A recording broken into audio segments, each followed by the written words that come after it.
வணக்கம் வியூவர்ஸ், இது உங்கள் தெய்வீக பரிகாரங்கள். இந்த வீடியோவில் நம்ம பார்க்க போகிறது இந்த மாதம் மே மாதம் 15ஆம் தேதி நடக்கக்கூடிய குரு பெயர்ச்சி பலன்கள். அதில் முதலாவதாக மேசராசிக்கு பார்த்தோம். இந்த வீடியோவில் பார்க்க போகிறது ரிஷப ராசிக்கான பலன். குரு பகவான் இந்த ரிஷப ராசிக்காரங்களுக்கு 8ஆம் வீட்டுக்கும் 11வது வீட்டுக்கும் அதிபதியாக இருக்கக்கூடியவர். இப்போது உங்களோட 2வது வீட்டில் அவர் நுழையிறாரு, அதாவது மிதுன ராசிக்கு பெயர்ச்சி ஆகிறாரு. இந்த சமயத்தில் உங்களோட வாக்குஸ்தானம்னு சொல்லக்கூடிய அந்த 2வது இடத்துக்குள்ளே நுழைகிறதுனால உங்களோட பேச்சுக்கும் உங்களுடைய வார்த்தைகளுக்கும் ஒரு மதிப்பும் மரியாதையும் இருக்கும். நீங்கள் சொல்கிற ஆலோசனையை கேட்குறதுக்கு எல்லாரும் தயாராக தான் இருப்பாங்க. இந்த மே 15, 2025 இருக்க இந்த குரு பயிற்சியின் பலனாக உங்கள் குடும்பத்தில் மகிழ்ச்சி, சந்தோஷம் இதெல்லாம் இருந்தாலும் பணம் நிறைய செலவாகும். அதை நீங்கள் சிக்கனம் பண்ணி சேவிக்கிறதுல சில கஷ்டங்கள் இருக்கும். அதனால் ஏதாவது சேமிப்பு திட்டங்கள் அந்த மாதிரி ஒரு ஸ்கீமில் நீங்கள் பணத்தை சேவிங்ஸ் பண்ண ட்ரை பண்ணணும்.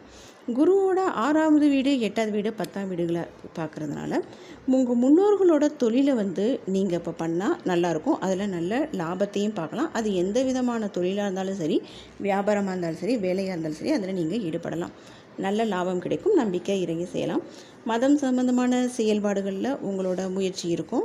அதே மாதிரி மாமியார் மருமகன், மாமியார் மருமகள் இந்த மாதிரி இருந்தீங்கன்னா இந்த குரு பயிற்சியில் உங்களோட உறவுகளுக்கு இடையான அந்த பாலம் நல்லா வலுவடையும். உங்களுக்கு மற்றவங்க கிட்ட இருந்தோ, ஃப்ரெண்ட்ஸுக்கிட்ட இருந்தோ, ஃபேமிலியில இருந்தோ சில நிதி உதவிகளும் கிடைக்கும். பண தேவைன்னு ஒருத்தர் போய் கேட்டிங்கன்னா கண்டிப்பாக உங்களுக்கு பண உதவியும் கிடைக்கும். ஆனால் எதிரிகளால் வர்ற பிரச்சனை எதுவும் உங்களுக்கு குறையும்னு சொல்ல முடியாது. பட் எந்த பிரச்சனை வந்தாலும் அதை நீங்கள் சமாளித்து மேலே வர்றதுக்கான அது அனுகூலமான உங்களுக்கு திசை வழிகாட்டிகிட்டே இருக்கும். ஆனால் அக்டோபர் மாதம் பார்த்திங்கன்னா குரு பகவான் வக்கரமடைஞ்சு கடகத்துக்கு போகிறாரு.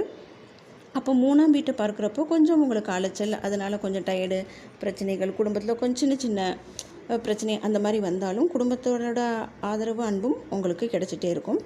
வேலை பார்க்குற இடத்துல கொஞ்சம் இன்னும் நீங்கள் இம்ப்ரூவ் பண்ணுறதுக்கு ஹார்ட் ஒர்க் பண்ண வேண்டியிருக்கும். டிசம்பர் மாதம் 4ஆம் தேதி மறுபடியும் குரு பகவான் ரிட்டர்ன் வருவார் உங்களுக்கு மிதுன ராசிக்கே. இந்த சமயத்தில் உங்களுக்கு நிறையா பிரச்சனைகள், குடும்பமாகட்டும், வேலை செய்கிற இடமாகட்டும், தொழிலாகட்டும், இது எல்லாத்துலேயுமே கொஞ்சம் பிரச்சனைகள், ஏற்றத்தாழ்வு, ஒரு சுமூகமற்ற நிலை இதையெல்லாம் சந்திக்கிற மாதிரி இருக்கும். ஆனாலும் அதை மீறி தாண்டி வர்றதுக்கான பலமும் உங்ககிட்ட இருக்கும். குடும்பத்தில் சுப நிகழ்ச்சி ஏதாவது நடத்துறதுக்கான முயற்சிகளில் ஈடுபட்டிருந்தீங்கன்னா கண்டிப்பாக சுப நிகழ்ச்சி நடத்துறதுக்கு நல்ல டைம். இந்த வீடியோவில் இருக்க இன்ஃபர்மேஷன் உங்களுக்கு பிடிச்சிருந்ததுன்னா வீடியோ லைக் பண்ணுங்கள், ஷேர் பண்ணுங்கள், சப்ஸ்கிரைப் பண்ணுங்கள். நன்றி.